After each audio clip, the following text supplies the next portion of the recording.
Hello guys, ഇന്നത്തെ നമ്മുടെ പൂജയും കാര്യങ്ങളൊക്കെ കഴിഞ്ഞിരിക്കുകയാണ്. അപ്പോൾ നമ്മുടെ സുഹൃത്തുക്കളും ശിഷ്യന്മാരൊക്കെ ആയിട്ട് നമുക്കൊന്ന് ആഹാരം കഴിക്കാൻ പോകാം.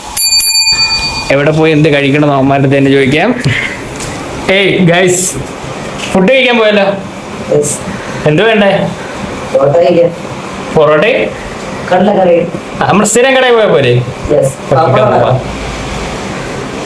ഹലോ ഗൈസ്, അപ്പോൾ നമ്മള് ശിഷ്യന്മാർ പറഞ്ഞ പോലെ നമ്മൾ ഫുഡ് അടിക്കാൻ വേണ്ടി പോകാൻ പോവുകയാണ്. ഒരു ശിഷ്യ എന്തുകൊണ്ട് വണ്ടി എടുത്തുകൊണ്ട് വരുന്നുണ്ട്, അങ്ങോട്ട് പോയിക്കൊണ്ടിരിക്കുകയാണേ. എല്ലാം നല്ല റോഡ്. എനിക്ക് തോന്നുന്നത് ഞാൻ ഇപ്പൊ ഏതാണ്ട് ഒരു 1.5 വർഷമായിട്ട് ഇവിടെ ജോലി ചെയ്യുന്നുണ്ട്. പക്ഷെ ഈ 1.5 വർഷമായിട്ടും ഇവിടെ കൗൺസിലർ നിന്ന് ജയിച്ച്, അത് കണക്ക് തന്നെ MLA-മാര് നിന്ന് ജയിച്ച്, എന്നിട്ടൊന്നും ഇതൊന്നും ആരും ശരിയാക്കുന്നതെന്ന് വല്ലാത്ത കഷ്ടമുള്ളതൊക്കെ. നമ്മൾ പിന്നെ ആരടുത്ത് പോയി പരിഭവം പറയാനോ ഇല്ലേ? എവിടെങ്കിലും കയറി പിടിക്കാൻ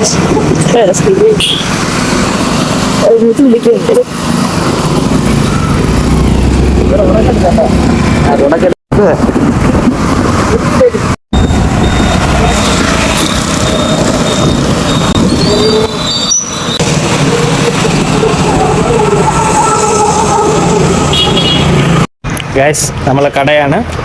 സ്ഥലം ആർക്കെങ്കിലും മനസ്സിലായോ? കേട്ടോ ചേട്ടാ, കഴിക്കുന്നുണ്ട്.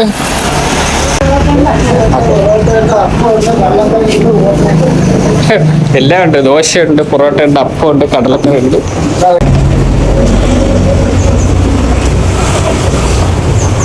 ആണോ? പപ്പടം താണോ?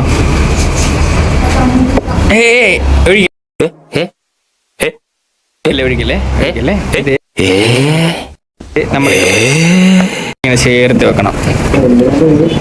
ഒഴിച്ച് എത്ര ഉണ്ട്? നമ്മളെ ഇവിടെ സാമ്പാർ ഇരിപ്പുണ്ട്. ആ സാമ്പാർ എടുത്ത് അല്പം പൊറോട്ടയിൽ ഒഴിക്കുക.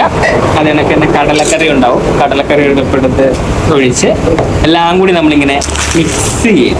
നല്ല ടേസ്റ്റാണ്, നല്ല സോഫ്റ്റാണ്. അത് കണക്ക് തന്നെ നമ്മളിത് ഒരു ചൂട് ചായ കൂടെ ഉണ്ടെങ്കിൽ കുറച്ച് 3 രൂപ ചായ എടുത്തോ. എങ്ങനെയുണ്ടോ ഫുഡൊക്കെ? കൊള്ളാവോ? സൂപ്പറാണ്. സൂപ്പർ ഫുഡാണ്. ഫുഡൊക്കെ എങ്ങനെയുണ്ട്? സൂപ്പർ. എങ്ങനെയുണ്ടാ? അടിപൊളിയാണ് അല്ലേ? അപ്പൊ ഗൈസ്, നമ്മള് ആഹാരമൊക്കെ കഴിച്ച് ഇറങ്ങിയിരിക്കുകയാണ്. അഫോർഡബിൾ ആയിട്ടുള്ള റേറ്റ് ഒക്കെ തന്നാണ് ഞങ്ങൾ 3 പേരും കൂടെ ആഹാരം കഴിച്ചത്. അത്യാവശ്യം നല്ലൊരു കടയാണ്. നല്ല ആഹാരമൊക്കെ ഇഷ്ടപ്പെട്ടായിരുന്നു. നിനക്ക് ഇഷ്ടപ്പെട്ടോടാ? അടിപൊളിയാണ്. ശരി, ഇതാണ് സ്ഥലം വരിക. കടയുടെ പേര് അപ്പോസ് ഹോട്ടൽ എന്നാണ്.